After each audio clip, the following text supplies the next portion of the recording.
राज्यातील शाळांमधील शिक्षकेतर कर्मचाऱ्यांच्या भरतीवरील बंदी उठवली. नवीन भरतीचा मार्ग खुला. आमदार इद्रिस नाईकवाडी यांच्या पाठपुराव्याला यश. राज्यातील शाळांमधील शिक्षकेतर कर्मचाऱ्यांच्या भरतीवरील बंदी शासनाने उठवली असून नवीन कर्मचारी भरतीचा मार्ग खुला झाला आहे. याबाबत आमदार इद्रिस नाईकवाडी यांनी विधान परिषदेमध्ये प्रश्न उपस्थित केला होता. शासनाने याबाबत निर्णय घेतला आहे. आमदार इद्रिस नाईकवाडी यांच्या पाठपुराव्याला यश आलं आहे. शाळेमध्ये विद्यार्थ्यांना दर्जेदार शिक्षणाबरोबरच त्यांची सुरक्षितता महत्त्वाची असते आणि यासाठी आवश्यक संख्येनुसार शिक्षकेतर कर्मचारी कायमस्वरूपी असणे सुद्धा गरजेचे आहे, अशी माहिती आमदार इद्रिस नाईकवाडी यांनी पत्रकार परिषदेत दिली आहे. शिक्षक तर कर्मचाऱ्यांच्या भरतीवर उठवलेली असून शिपायांच्या भरतीवरील सुद्धा बंदी उठवून ती सुद्धा भरती प्रक्रिया लवकरच होईल, अशी माहिती आमदार इद्रिस नाईकवाडी यांनी यावेळी दिली आहे. दिवंगत उपमुख्यमंत्री अजित पवार यांच्या जयंतीनिमित्त मिरजेतील आयोजित करण्यात आलेल्या महाआरोग्य शिबिरामध्ये 11,309 रुग्णांनी नोंदणी केली आणि या सर्व रुग्णांची तपासणी करून आवश्यक रुग्णांना शस्त्रक्रियेसाठी संबंधित हॉस्पिटलकडे पाठवण्यात येणार आहे.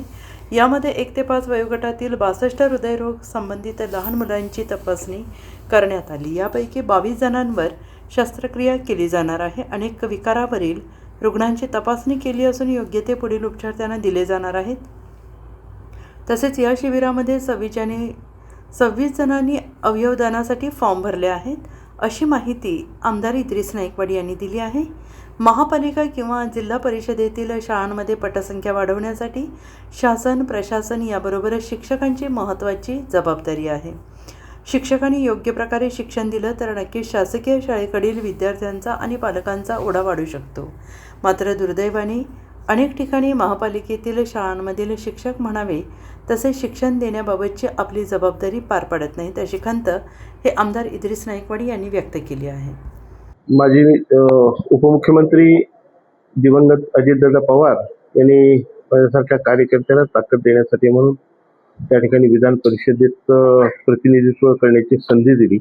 त्या संधीच्या माध्यमातून आमदार अजितदादांचे काही मार्गदर्शन मला दिलेलं होतं सुरुवातीच्या काळात, की आपण त्या ठिकाणी अल्पसंख्याकांच्या बरोबरच शिक्षण आणि आरोग्य या संबंधी आणि राज्यातील कायदा सुव्यवस्था अनेक ठिकाणी घडणाऱ्या घटना यांच्या बाबतीत त्या ठिकाणी ज्यांच्यावर अन्याय होतो, ज्यांना मदत करण्याची आवश्यकता आहे, त्यांच्या बाबतीचे प्रश्न आपण मांडत राहावे, असा निर्देश त्या ठिकाणी आमदार अजितदादांनी दिला. त्या निर्देशास अनुसरून मी त्या ठिकाणी सर्व प्रश्न मांडत असताना शैक्षणिक क्षेत्रात सुद्धा जास्त काम मी केलेलं आहे आणि त्या माध्यमातून मी अनेक शाळा आणि संस्थांच्याकडनं मला मागणी येत होती की शिक्षकेतर कर्मचाऱ्यांनी यांची जी काही भरतीची बंदी आहे ती उठली पाहिजे.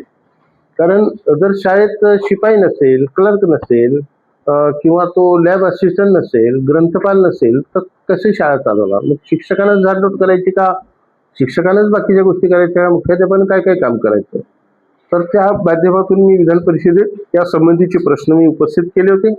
1 नाही 2 वेळा उपस्थित केल्यानंतर शालेय शिक्षण मंत्री नामदार भुसे साहेब यांच्याकडून त्या संबंधीची आश्वासनं मला प्राप्त झाली होती आणि त्या आश्वासनाच्या माध्यमातून आज पाहतोय मी तर परवा दिवशी शासनानं आपण पाठपुरावा केल्यानंतर त्या ठिकाणी एक पहिला GR काढलेला आहे. त्या शासन निर्णयामध्ये शिक्षकेतर कर्मचारी त्यात ग्रंथपाल, ज्युनियर क्लर्क आणि लॅब असिस्टंट म्हणजे प्रयोगशाळा सहाय्यक ह्या पदांच्या वरची बंदी उठलेली आहे. आणि आपल्याला माहिती आहे की बदलापूर सारखी घटना घडल्यानंतर प्रत्येक शाळेत त्यांच्या आवश्यकतेनुसार शिपाई असणं आवश्यक होतं, पण शासनानं ते एका निर्णयानं ती व्यापगत केली होती पदं आणि त्यामुळे बदलापूर सारख्या घटनांना आपल्याला सामोरे जावं लागलं. कारण मानधनावर भरलेले लोक किती जबाबदार असू शकतात, की जबाबदारीने ती किती कामं करू शकतात याबद्दल साशंकता असणारच. पण जर परमनंट स्वरूपाचे कायमस्वरूपी लोक भरले गेले तर त्यांना एक हमी असते, त्यांच्या कुटुंबाची हमी असते भविष्याची, त्यामुळे ते जबाबदारीने तिथं काम करतात आणि ते तो प्रश्नही मी त्या ठिकाणी मांडलेला होता. मला सांगताना आनंद आहे की एक GR हा निघाला असला तरी दुसरा GR सुद्धा नजीकच्या काळात त्या ठिकाणी निघण्यासंबंधीची कार्यवाही त्या ठिकाणी मंत्रालयात सुरू आहे. लवकरच तोही GR निघेल आणि सर्व शाळांमध्ये शिपाई भरती हा जो काही विषय अडचणीत आलेला होता तोही प्रश्न त्या ठिकाणी निकालात निघेल. याचबरोबर अनेक प्रश्न मी विधान परिषदेत मांडत असतो. शासन त्याची दखल घेऊन त्या ठिकाणी ते परिपूर्णपणानं त्या संबंधीची न्याय देण्याची भूमिका असते. माझाही त्यासाठीचा पाठपुरावा चालू असतो. Bureau report SPN Marathi Sangli.